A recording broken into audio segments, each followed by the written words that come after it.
नमस्कार, डेली 24 भारत देख रहे हैं आप। आपके साथ मैं हूं स्वीटी दीक्षित। दिल्ली के चुनाव नजदीक है। इसी बीच सभी पार्टियां राजधानी की सत्ता को हासिल करने के लिए पूरा दमखम लगा रही है। आम आदमी पार्टी के संयोजक अरविंद केजरीवाल ने गुरुवार को प्रेस कॉन्फ्रेंस की। इस दौरान उन्होंने दिल्ली के जाट समाज को केंद्र की ओबीसी लिस्ट में शामिल करने का मुद्दा उठाया और बीजेपी पर निशाना जमकर साधा। केजरीवाल ने कहा कि दिल्ली में ओबीसी दर्जा प्राप्त जाटों और सभी अन्य जातियों को केंद्र की ओबीसी लिस्ट में शामिल किया जाए। केजरीवाल ने कहा, दिल्ली पुलिस में राजस्थान के जाट समाज को आरक्षण दिया जाता है, लेकिन दिल्ली के जाट समाज को आरक्षण नहीं दिया जाता। दिल्ली सरकार के कॉलेजेस में जाटों को आरक्षण मिलता है, लेकिन दिल्ली यूनिवर्सिटी और केंद्र की नौकरियों को आरक्षण नहीं मिलता। वहीं दूसरी तरफ राजस्थान के जाटों को आरक्षण मिलता है। केजरीवाल ने आगे कहा कि कई बार जाट समाज के नेताओं को बुलाया और आश्वासन दिया गया है।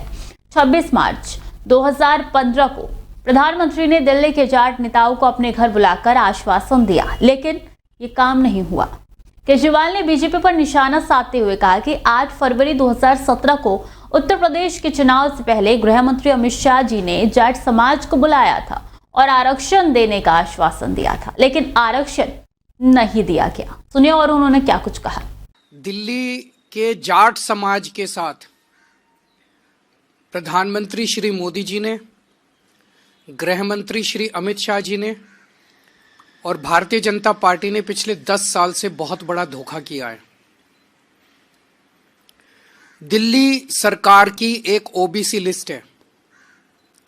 इस ओबीसी लिस्ट में, दिल्ली सरकार की ओबीसी लिस्ट में जाट समाज का नाम आता है।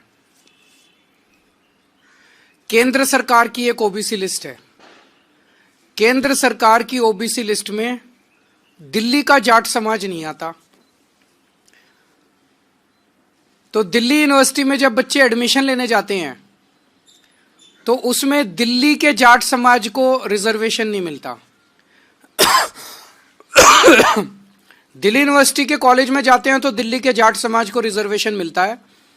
केंद्र सरकार के किसी भी कॉलेज में या यूनिवर्सिटी में जाते हैं या केंद्र सरकार की किसी भी संस्था जैसे दिल्ली पुलिस हो गई, डीडी हो गई, उसमें नौकरी लेने जाते हैं तो दिल्ली के जाट समाज को उसमें रिजर्वेशन नहीं मिलता। बड़ी इंटरेस्टिंग बात यह है कि राजस्थान का जो जाट समाज है उनका नाम केंद्र की ओबीसी लिस्ट में है। तो दिल्ली यूनिवर्सिटी में जब एडमिशन लेने जाते हैं तो राजस्थान के जाट समाज को रिजर्वेशन मिलता है दिल्ली के कॉलेज में, दिल्ली के जाट समाज को दिल्ली के कॉलेज में रिजर्वेशन नहीं मिलता। यह तो हमारे पूरे दिल्ली के जाट समाज के भाइयों के साथ, बहनों के साथ बहुत बड़ा अन्याय है। और ये अन्याय ये जले पे नमक छिड़कने जैसा है